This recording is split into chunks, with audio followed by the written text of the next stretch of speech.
各位同學大家好，前三堂我哋學咗嘅不等式，全部都係由一個未知數 x，你畫數線、標點、揾範圍就搞掂。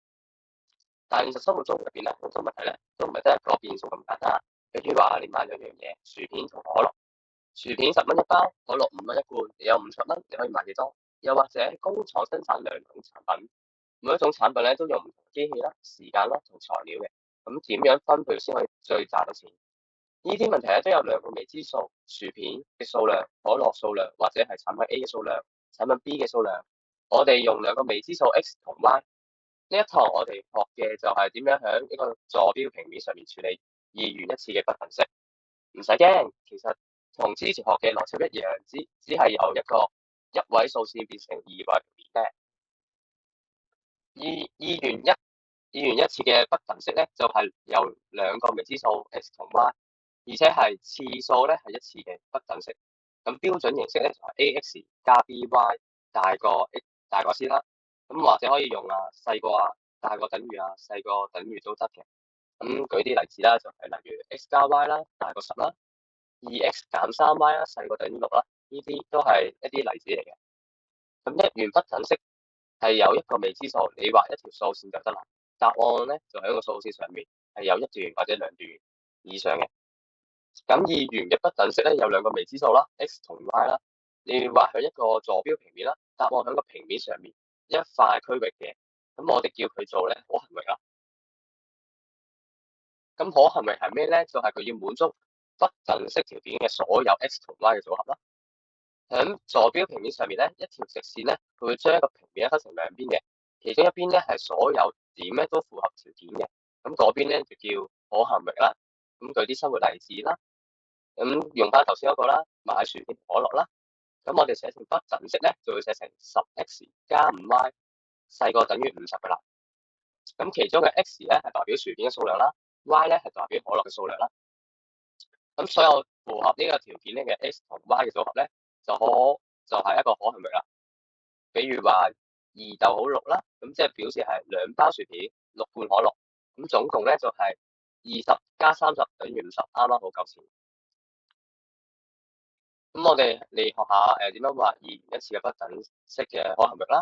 咁有一個標準嘅流程嘅，你要跟住就唔會錯噶啦。咁第一啦，就係話就寫成一個直線嘅方程式啦，將個不等號咧變成一個等號啦。咁第二步啦，就係畫出個直線啦。咁我哋揾呢個直線咧係同 x 軸啦、y 軸嘅交點嘅，又或者係其中兩點都可以嘅。咁如果係揾 y 軸嘅話咧，咁咧就係代 x 等於0啦，去揾啦。咁如果話揾 x 軸嘅交點咧，咁啊代 y 係等於0啦。咁有兩點你畫出一條直線嘅啦。咁第三步咧就係判斷啦，可行域啦向邊一邊啦。咁記住呢個規則啦，就係大過或者大過等於，就係喺可行域嘅直線上面啦。有陣時喺左，有陣時喺右邊嘅。咁咧另一個咧就係細過或者細過等於咧，就喺可行域嘅直線下面啦。咁有陣時咧喺左邊嘅，咁之後咧我會再仔細咁講噶。咁仲有一個方法嘅可以判斷嘅，咁我哋可以揀其中一點嘅，例如通常就係原點啦，即係0逗0啦。咁代入個不等式，你睇下佢哋符唔符合咯。如果符合嘅話咧，咁嗰一邊咧就係可行域啦。咁第四步咧就係標示翻可行域啦。咁將可行域嗰一邊咧圖形陰影啦，畫上箭嘴咁樣去標示翻啦。好，咁我試下做一個例題啦。x 加 y 大過等於4啦。咁第一步啦，就係將佢寫成一個直式方程式啦，就變成 x 加 y 等於4啦。跟住第二步啦，就揾交點啦，咁似 x 等於0啦，就揾到個 y 係等於4啦。咁所以 y 軸嘅交點咧就係0就好4啦。咁再設啦 ，y 係等於0嗰陣時啦，咁我哋就會揾到啦 x 咧係等於4嘅，咁嘅話就 x 軸嘅交點咧就係4就好0啦。嗱，呢幅圖可以顯示翻嗰兩點啦。OK，第三步咧就係判斷翻個可行域啦，並且標示翻嘅。咁首先我哋畫一條直線啦，穿過呢兩點啦，然之後咧再判斷翻佢係可行域向邊一邊嘅。咁大家可以驗證一下啦。咁揀0同0逗0啦，即係原點啦，去代入翻去啦，就0加0等於0嘅，佢係唔會大過或者等於4嘅。咁所以咧原點咧唔係一個可行域啦，咁即係話可能係咪喺直線嘅另一邊啦，即係喺上面啊。咁跟住咧，例題二咧就係揾二 x 減 y 細過6嘅可行域啦。咁第一步啦，都係一樣啦，即係揾寫一個直線嘅方程式啦，就變成2 x 減 y 等於6啦。跟住第二步咧就揾交點啦，就設 x 等於0，咁0減 y 等於6啦，咁 y 嘅話就等於負6啦。咁 y 作為交點咧就係0等於負6啦。咁跟住再設另一樣嘢啦，就係 y 等於0啦，就變成 x 等於3啦。x 軸嘅交點咧就係3等於0啦，就會變成呢幅圖咁嘅樣啦。跟住咧第三步咧，咁我哋就判斷翻個可行域啦，並且標示翻啦。咁首先畫一條直線啦，穿過呢兩點啦。咁題目咧就係細個嘅，咁所以係喺可行域嘅直線下面嘅。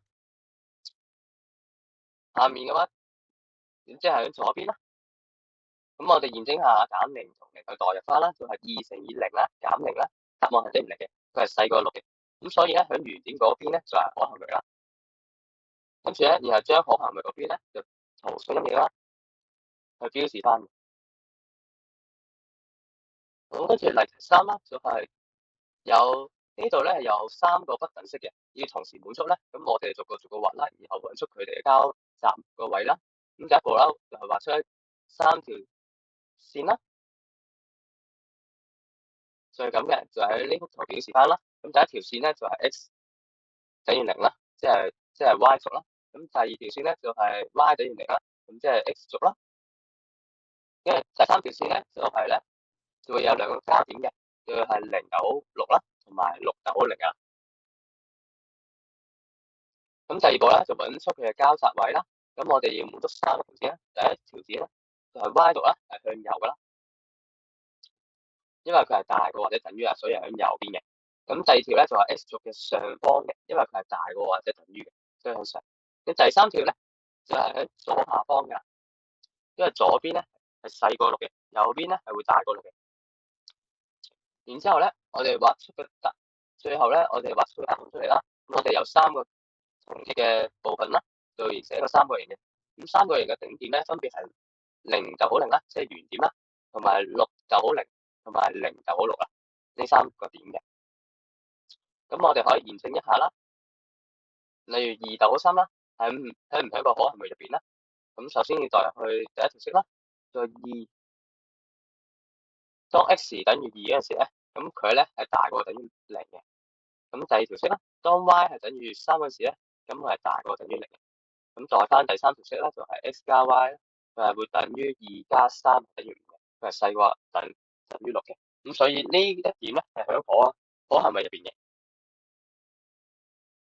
咁我哋總結一下呢個頭先學過嘅嘢啦，呢個係一個參考表嚟嘅。咁我哋大家注意記住啦，就係時咧，而且係大於嘅時咧，我哋係向右邊嘅；如果係細於嘅時咧，就向左邊噶啦。咁對於 y 嚟講咧，正 y 嘅話，大於嘅話就向上啦，就要上面嗰部分；如果少於嘅話咧，就向下嗰部分啦。咁大家可以暫停一下睇翻嘅。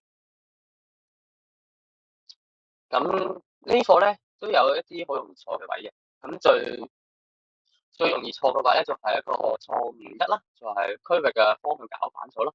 咁題目係大過嘅，咁有同學咧就會畫到直線嘅下面啦。咁記住咧，係大過向上，少過咧就向下噶啦。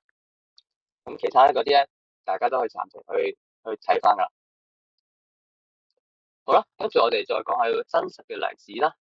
咁題目咧就係話工廠咧生產兩個產品 A 或者 B 啦。咁產品 A 咧就可以賺100蚊嘅，跟產品 B 咧就賺150蚊嘅。但係咧佢哋都有資源嘅限制嘅，例如機器嘅時間啦，每件 A 咧都要2小時去生產嘅，咁 B 咧就要3小時嘅，咁總共就係最多就係12小時啦。咁對於材料成本嚟講咧，咁每件 A 咧就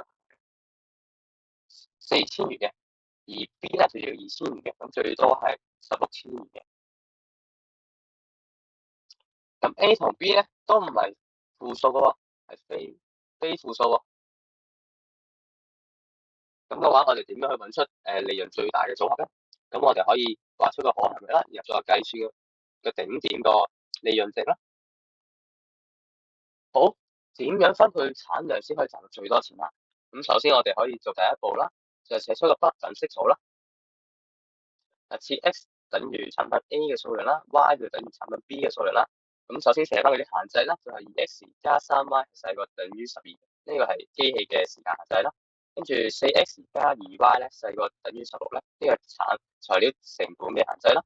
跟住其他嗰兩個咧就 x 大過等於0啦，同埋 y 大過等於0嘅，呢個都係寫翻佢係非負數。咁利潤咧嗰條式係點咧？點計咧？就係佢等於 P， 假設 P 係利潤啦，就係等於100乘以 x 啦，再加150乘以 y 啦。咁100就係咧佢每件 A 嘅產品賺到幾多錢啦，150咧就係每件 B 賺到幾多錢啊。好，第二步咧就畫出可行域啦。咁根據翻頭先我哋列出嗰啲不等式咧，都要畫出一圖啦。然之後咧，我哋就會得知噶啦。咁首先綠色嗰條啦，綠色嗰條就第一條式啦，而紫色嗰條咧第二條式嘅。咁紅色嗰條咧就係 x 大過等於0啦，呢條式啦。咁藍色嗰條咧就係 y 大過等於0呢條式啦。然之後咧，我哋又要揾出大家嘅可行域啦。咁首先第一條綠色嗰條式啦，佢咧係細過等於嘅，咁所以咧佢係向下同埋向左噶啦，咁即係指住呢個方向啦。然之後咧，紫色嗰條式咧，同樣都係細過等於嘅，同第一條式一樣嘅，都係向左同下嘅。然之後紅色咧 ，x 大過等於0啦，係大過等於1，咁所以係向右邊嘅，所以指住右邊啦。咁跟住藍色咧，就係佢指住上邊啦。跟住之後咧，我哋就會揾出啦，左有邊個點啦，係可行域入邊嘅啦，就係呢4個點啦。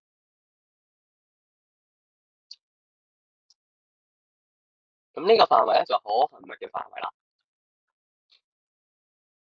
最後我哋要計下頂點，去計出個利潤出嚟。嗱，呢度就係呢4點啦。跟住我哋去代入去翻嗰個利潤嗰個函數入邊啦。咁第一個啦就代0啦，咁0乘乜嘢即係等於0啦。而第二個咧就係100乘以4再加150乘以0啦。咁答案等於400嘅。而第三個點咧就係100乘以3啦，再加150乘以2嘅。咁啊，最後嘅答案等於600啦。而最後一個係100乘以0再加150乘以4，最後得出都係600嘅，同第三個式一樣嘅。咁所以最大利潤咧係呢兩個啦。所以咧，最後答案就係生產3件 A 啦，同2件 B 啦，又或者生產0件 A 啦，同生產4件 B 都可以達到最大嘅利潤㗎啦，600蚊。咁最後咧，我哋總結下今堂嘅核心要點啦。第一點咧就係2元一次嘅不等式有2個函數啦，有2個變量啦，就 x 同 y 啦。咁答案咧可以寫喺個坐標平面上面咧，或者個區域啦。咁我哋叫做啦可行域啦。咁第二就係我哋要圖像化去表示4步啦。咁就係第一步啦，就係寫成直式啦、直線啦，跟住畫條直線出嚟，跟住就會下邊嘅表示4就係聯立不等式啦，取交集位啦，多個條件同時滿足咧，咁我哋揾所有區域咧重疊嘅部分就得噶啦。咁最後提醒大家啦，就係我哋要揾可行域咧，就係揾大於嘅話就向上，少於嘅話就向下啦。呢個係判斷翻可行域嘅基本規則啦。咁大家去記錄下我哋下一堂概率與統計啦。我哋下堂見，拜拜。